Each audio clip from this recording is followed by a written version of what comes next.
Pemirsa Komisi Pemilihan Umum KPU Provinsi Bali menemui pimpinan KPU RI di Jakarta untuk membahas soal gugatan dari pasangan calon nomor urut 1 Pemilu 2024 Anies Baswedan Mohaimin Iskandar.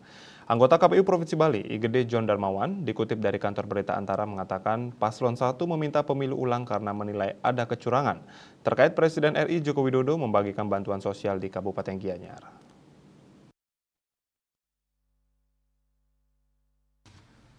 Gede John Darmawan di Denpasar Minggu 24 Maret mengatakan hal tersebut sebenarnya tidak ada hubungannya dengan KPU.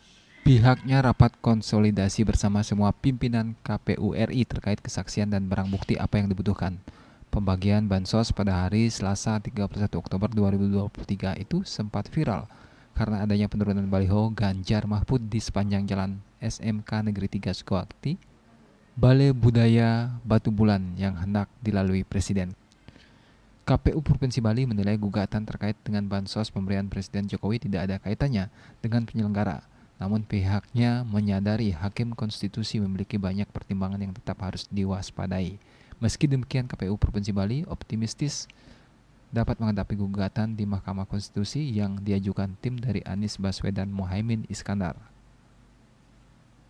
Sejauh ini penyelenggaraan Pemilu 2024 di Bali baru mendapat satu gugatan di MK, itu pun tidak terkait dengan hasil pemilu. Maka dari itu, dalam pertemuan minggu malam, mereka akan fokus menyiapkan bahan untuk sidang MK yang rencana dimulai setelah 25 Maret 2024. Bali Pos melaporkan.